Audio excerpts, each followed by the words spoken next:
Hello, hello, hello, everybody. It's your girl, Miss Trina, with Chat with Trina. And I want to thank you guys for taking the opportunity to click in tonight. As I do every year, I do take a moment, take some time during October to recognize Breast Cancer Awareness Month. And I don't know if I want to say excited. It sounds weird to say I'm excited about it, but I'm excited to finally find an organization and men who are willing to speak about their journey with male breast cancer. That has been so hard. But my guest tonight is it Cherry or Cherie? It's Sherry. Sherry Ambrose of the Male Cancer Global Alliance. How are you, Sherry? How are you? I'm fine, Trina. Thank you for having us to talk about Thank this. you. It's important. It is so important. I'm sorry. I'm going to make sure I make this public. I should have done this already. Yes. Where is it to make it public? Edit privacy. There we go. Okay, change. So tell me a little bit about yourself. Where are you from? And I am in New Jersey and I have started this journey 2011. A dear friend of mine was diagnosed with breast cancer, and he and his wife kept it very private. He was a very private man. And when he approached me and told me about it, I said, wow, I said, I've heard of other men because I used to do a lot of the Susan G. Komen Race for the Cure because I used to. And every time there was a 5K, I would go, and there were a few men there. Not that they would ever go up during the survivor ceremonies, which always baffled me, but with a little nudge, I did. And my friend said, I need as much help as I can get. Are there any resources? And I did what everybody else does. And I went to Google, and there was nothing. There was crickets. And I didn't want to see him struggle. So I decided to do something about it. okay. And so let me see. I had made up my own story. I think.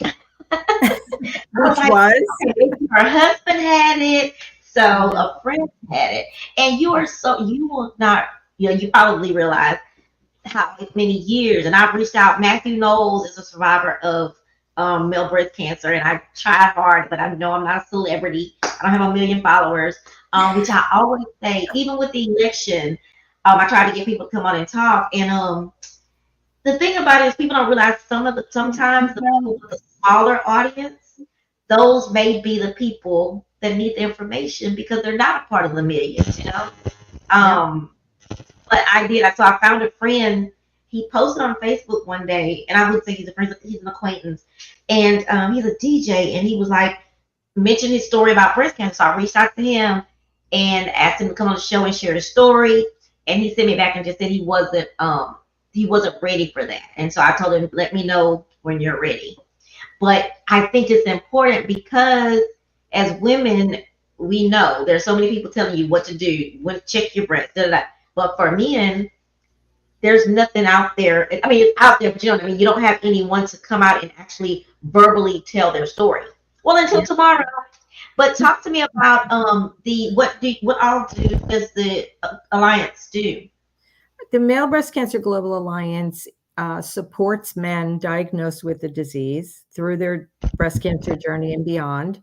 And by support, we offer resources on our website rather than us being the end all be all, which is totally impossible. We offer the resources that men would need, be that financial aid. There are organizations that financially help. We focus more on research because we'd like to find a cure for this, or at least find the ability to have the men go through this journey a little easier because they don't deal well with a lot of the side effects and from the drugs that are being used. We advocate on their behalf with state and federal government. We also get involved in global government if we need to. We advocate with Medicare or Medicaid. If any men receive a denial, we will go to bat for them. We work with researchers to ensure that men are included in clinical trials and research. for breast cancer. Okay. We work with pharmaceutical companies to ensure that the men are also included on the labeling of the drugs, because if it is not, they will be denied. Oh. And we educate, which is what we're doing here. And we ask each man who, joins our organization, there is no fee to join. What we ask them is to simply share their story so that we can share it on our website, because one story will resonate with one man sitting on the couch, finding that lump and saying, it's nothing. And hopefully they'll come forward and do something about it. Why do you think so many men don't want to speak about the story? There's a huge stigma around breast cancer. Been doing this for over a decade, and I can see it getting a little bit better because more men are coming out.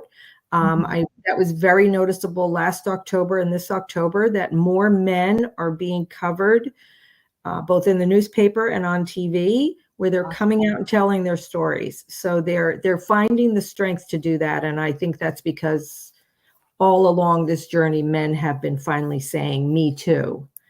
Right.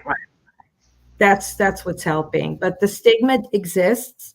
And we are also, because we are a global organization, we have a lot of men that are in cultures where it's taboo.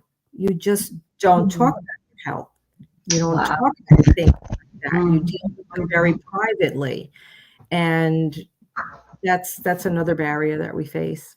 Yeah. Okay. That's interesting. So, do you agree with me? With me telling my audience that the more you talk, the more can things get better, because other men will realize, okay, like what you said, he feels that lump. He's like, okay, that must not be anything. But if he hears other men talk about the story, sharing their story, they may think, oh, let me get that checked. Yes, absolutely. So yeah. Absolutely. You're definitely correct. And I think by us telling the stories, it's also empowering their wives or who know to check for something to say, hey, I heard this about men, maybe we should check this out. Yeah. So how are the women that you've met through your organization who have the husbands, how are they handling it as, caregivers or being the support system to men? I think the role of the woman as a caregiver is a little bit more complex than as a man, because as women, you're often working outside of the home, you're caring for the entire family, you're trying to get something for a little bit of time for yourself, be that yoga or something, running the kids to every game or practice that they have, cooking the meals, cleaning the house. Whereas when that role is reversed and it's a man, I think a lot of times they're working outside of the house. They come home and, they may prepare a meal, but I think it's a little more complex. So kudos to the women that are doing that, because I feel it's definitely a huge role. About I mentioned to you that my dad just passed of pancreatic cancer. My stepmother was at the end of the day, she was amazing, because that is what she had to. I mean, you really have a lot. Like, I have so much respect for caregivers, and to think about how, I don't know if they're recognized enough, because no, they're that's not. a job. I was able to see that in the 3 months that my dad was here with the pancreatic cancer. Like, that's a job. Yeah. We actually have quite a few couples. We have a man who has been diagnosed with breast cancer either before or after his wife has had it. So in some families, you've got the mother and the father both walking this line, and it's a lot. So do men lose the hair like the women do? Exactly the same. The signs and symptoms are exactly the same. The most common is a lump that you would feel around your nipple. Doesn't necessarily have to hurt. It can be just a hard little knot, or an inverted nipple, or discharge from the nipple. Any type of milky discharge or bloody discharge should not be ignored. But the treatment for men is identical to women. The drugs that they take are identical. The side effects are a little bit rougher, and which makes sense. Genetically, we're different beings. So being, putting the same drug into a man Mhm. is a little more complicated than the women. I could definitely see that. Does this affect what age group have you heard that it affects the most? Older gentlemen, younger, or in between?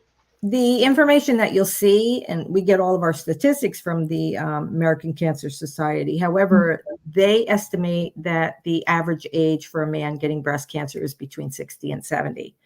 Those numbers have not been updated in years. And I can honestly say, from doing this for all this time, all of the men that I've come across around the world, the average age is between 35 and 50 at diagnosis.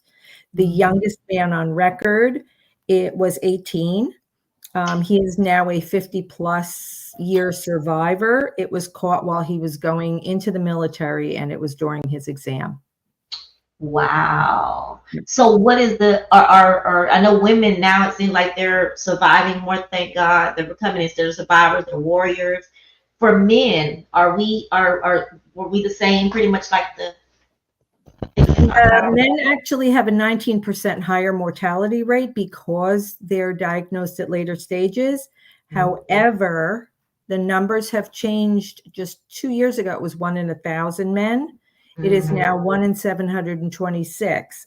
I like to think of that as these men are finding it earlier and doing something about it, rather than looking at it that more men are getting it. Right, So I right. be a little optimistic. I think it as well. Yeah.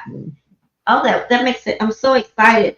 Is there anything else that you want to mention to the audience about your organization or about the male breast cancer? Just to have men check, we offer self-exam cards for men in 7 languages, downloadable from our website. So we would encourage men to go to the website, take a look, do a monthly check. It takes 5 seconds, but do it.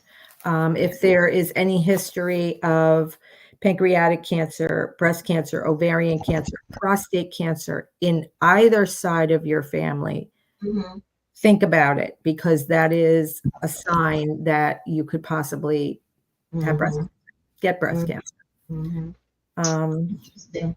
Yeah. And we do have a virtual conference that is coming up on this Saturday. And that is also at the top of our website. It is listed. So we'd love to see people online. We have researchers from around the world that come on, and these are people that are experts in the field. So it's very difficult to get a face-to-face with them. Yeah. So this is that's really good. Okay. Let me ask this. I don't know if it's a crazy question. So we get mammograms. Can we get mammograms? If a man presents with a problem, they will be sent for a mammogram. And yes, they can get a mammogram. Believe me, those women can do that mammogram. Gosh, okay. So that's their major way of chest testing as well, like for us? You would do the same check that we get when we go to the gynecologist. No, I mean the mammogram, how that's like so important, how they eat. Okay. Yep. That's how they're going to find it. And then they would go through a needle biopsy if need be, or for an ultrasound. Yeah. Wow. That's very interesting. Okay. Well, I want to thank you so much for joining us. And I want to thank you for your help in helping me find a gentleman who would speak out. And so, guys, I have someone on tomorrow night. I'm super excited to hear his story. It's Jason. Am I correct? Yes, Jason Potter. Yep. He's going to come on tomorrow. So, guys, y'all make sure y'all click in. And thank you, Miss Cherie. I appreciate it. And I hope that we keep in touch, because I do want to keep this going yearly in October to make sure I have someone come out and speak about male breast cancer, because it's just, I know it's really important that we get more men to talk. Yep, definitely. You know how to find me. Thank you for this. I really appreciate it. All righty. Thank you so much. Have a good night. You too. Bye-bye. Bye.